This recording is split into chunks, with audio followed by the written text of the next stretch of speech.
जय श्री कृष्णा। आज हम श्रीमद् भगवद गीता के 5वें अध्याय का पाठ करेंगे। कृष्णाय वासुदेवाय हरये परमात्मने प्रणतः क्लेशनाशाय गोविंदाय नमो नमः। श्रीमद् भगवद गीता 5वां अध्याय। ओम श्री परमात्मने नमः। उसके उपरांत अर्जुन ने पूछा, हे कृष्ण, आप कर्मों के सन्यासी की और फिर निष्काम कर्म योग की प्रशंसा करते हैं, इसलिए इन दोनों में एक जो निश्चय किया हुआ कल्याणकारक होवे उसको मेरे लिए कहिए। इस प्रकार अर्जुन के पूछने पर श्री कृष्ण महाराज बोले, हे अर्जुन, कर्मों का संन्यास अर्थात मन, इंद्रियों और शरीर द्वारा होने वाले संपूर्ण कर्मों में कर्तापन का त्याग और निष्काम कर्म योग अर्थात समत्व बुद्धि से भगवदार्थ कर्मों का करना, ये दोनों ही परम कल्याण के करने वाले हैं। परंतु उन दोनों में भी कर्मों के संन्यास से निष्काम कर्मयोग साधन में सुगम होने से श्रेष्ठ है। इसलिए हे अर्जुन, जो पुरुष न किसी से द्वेष करता है और न किसी की आकांक्षा करता है, वह निष्काम कर्म योगी सदा सन्यासी ही समझने योग्य है, क्योंकि राग द्वेषादि द्वंद्वों से रहित हुआ पुरुष सुख पूर्वक संसार रूप बंधन से मुक्त हो जाता है।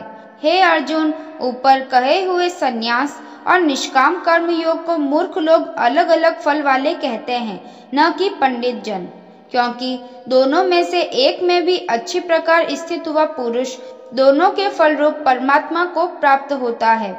ज्ञान योगियों द्वारा जो परम धाम प्राप्त किया जाता है, निष्काम कर्म योगियों द्वारा भी वही प्राप्त किया जाता है। इसलिए जो पुरुष ज्ञान योग और निष्काम कर्म योग को फल रूप से एक देखता है, वह ही यथार्थ देखता है। परंतु हे अर्जुन, निष्काम कर्म योग के बिना संन्यास अर्थात मन, इंद्रियों और शरीर द्वारा होने वाले संपूर्ण कर्मों में कर्तापन का त्याग प्राप्त होना कठिन है, और भगवत स्वरूप को मनन करने वाला निष्काम कर्मयोगी परब्रह्म परमात्मा को शीघ्र ही प्राप्त हो जाता है। वश में किया हुआ है शरीर जिसके, ऐसा जितेंद्रिय और विशुद्ध अंतःकरण वाला एवं संपूर्ण प्राणियों के आत्मरूप परमात्मा में एक ही भाव हुआ निष्काम कर्मयोगी कर्म करता हुआ भी लिपायमान नहीं होता। हे अर्जुन, तत्व को जानने वाला सांख्य योगी तो देखता हुआ, सुनता हुआ, स्पर्श करता हुआ, सूंघता हुआ, भोजन करता हुआ, गमन करता हुआ, सोता हुआ, श्वास लेता हुआ, बोलता हुआ, त्यागता हुआ, ग्रहण करता हुआ तथा आंखों को खोलता और मीचता हुआ भी सब इंद्रियां अपने अपने अर्थों में बरत रही है। इस प्रकार समझता हुआ निसंदेह ऐसे माने कि मैं कुछ भी नहीं करता हूँ। परंतु हे अर्जुन, देहाभिमानियों द्वारा यह साधन होना कठिन है और निष्काम कर्म योग सुगम है, क्योंकि जो पुरुष सब कर्मों को परमात्मा में अर्पण करके और आसक्ति को त्याग कर कर्म करता है, वह पुरुष जल से कमल के पत्ते के सदृश पाप से लिपायमान नहीं होता। इसलिए निष्काम कर्म योगी ममत्व बुद्धि रहित केवल इंद्रिय, मन, बुद्धि और शरीर द्वारा भी आसक्ति को त्याग कर अंतःकरण की शुद्धि के लिए कर्म करते हैं। इसी से निष्काम कर्म योगी कर्मों के फल को परमेश्वर को अर्पण करके भगवत प्राप्ति रूप शांति को प्राप्त होता है, और सकामी पुरुष फल में आसक्त हुआ कामना के द्वारा बंधता है।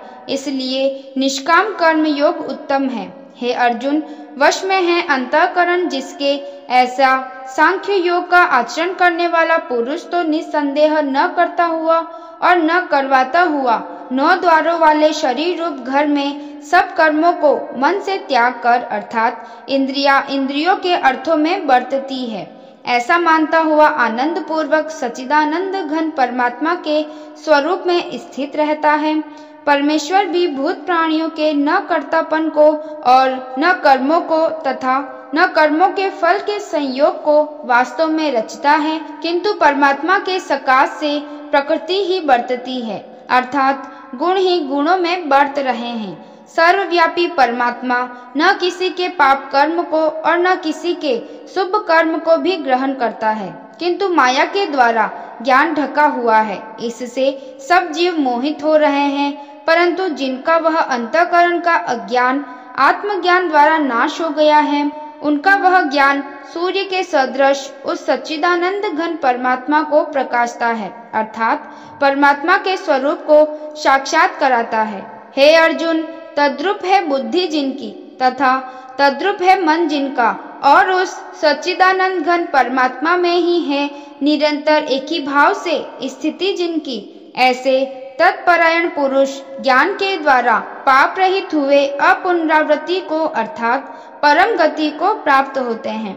ऐसे वे ज्ञानी जन विद्या और विनय युक्त ब्राह्मण में तथा गौ, हाथी, कुत्ते और चांडाल में भी समभाव से देखने वाले ही होते हैं। इसलिए जिनका मन समत्व भाव में स्थित है, उनके द्वारा इस जीवित अवस्था में ही संपूर्ण संसार जीत लिया गया, अर्थात वे जीते हुए ही संसार से मुक्त है, क्योंकि सच्चिदानंद घन परमात्मा निर्दोष और सम है। इससे वे सच्चिदानंद घन परमात्मा में ही स्थित हैं।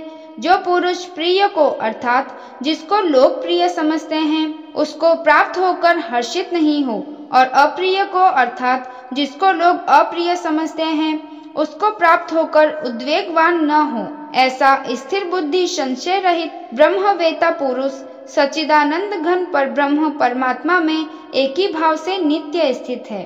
बाहर के विषयों में अर्थात सांसारिक भोगों में आसक्ति रहित अंतःकरण वाला पुरुष अंतःकरण में जो भगवत ध्यान जनित आनंद है, उसको प्राप्त होता है, और वह पुरुष सच्चिदानंद घन पर ब्रह्म परमात्मा रूप योग में एक ही भाव से स्थित हुआ अक्षय आनंद को अनुभव करता है। जो यह इंद्रिय तथा विषयों के संयोग से उत्पन्न होने वाले सब भोग हैं, वे यद्यपि विषयी पुरुषों को सुख रूप भासते हैं, तो भी निस्संदेह दुख के ही हेतु है और आदि अंत वाले अर्थात अनित्य है। इसलिए हे अर्जुन, बुद्धिमान विवेकी पुरुष उनमें नहीं रमता। जो मनुष्य शरीर के नाश होने से पहले ही काम और क्रोध से उत्पन्न हुए वेग को सहन करने में समर्थ है, अर्थात काम क्रोध को जिसने सदा के लिए जीत लिया है, वह मनुष्य इस लोक में योगी है और वही सुखी है। जो पुरुष निश्चय करके अंतरात्मा में ही सुख वाला है और आत्मा में ही आराम वाला है तथा जो आत्मा में ही ज्ञान वाला है, ऐसा वह सच्चिदानंद घन परब्रह्म परमात्मा के साथ एक ही भाव हुआ सांख्य योगी शांत ब्रह्म को प्राप्त होता है। नाश हो गए हैं सब पाप जिनके तथा ज्ञान करके निवृत्त हो गया है संशय जिनका, और संपूर्ण भूत प्राणियों के हित में है रीति जिनकी, एकाग्र हुआ है भगवान के ध्यान में चित्त जिनका, ऐसे ब्रह्मवेता पुरुष शांत पर ब्रह्म को प्राप्त होते हैं।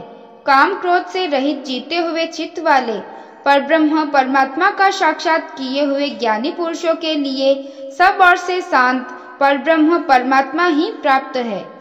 हे अर्जुन, बाहर के विषय भोगों को न चिंतन करता हुआ बाहर ही त्याग कर और नेत्रों की दृष्टि को भ्रकुटी के बीच में स्थित करके तथा नासिका में विचरण करने वाले प्राण और अपान वायु को सम करके जीती हुई है इंद्रिया, मन और बुद्धि जिसकी, ऐसा जो मोक्ष परायण मुनि इच्छा, भय और क्रोध से रहित है, वह सदा मुक्त ही है। और हे अर्जुन, मेरा भक्त मेरे को यज्ञ और तपों का भोगने वाला और संपूर्ण लोकों के ईश्वरों का भी ईश्वर तथा संपूर्ण भूत प्राणियों का सुहृद अर्थात स्वार्थ रहित प्रेमी, ऐसा तत्व से जानकर शांति को प्राप्त होता है और सच्चिदानंद घन परिपूर्ण शांत ब्रह्म के सिवा उसकी दृष्टि में और कुछ भी नहीं रहता, केवल वासुदेव ही वासुदेव रह जाता है। इस प्रकार श्रीमद् भगवद गीता रूपी उपनिषद एवं ब्रह्म विद्या तथा योग शास्त्र विषयक श्री कृष्ण और अर्जुन के संवाद में कर्म संन्यास योग नामक 5वां अध्याय पूर्ण हुआ।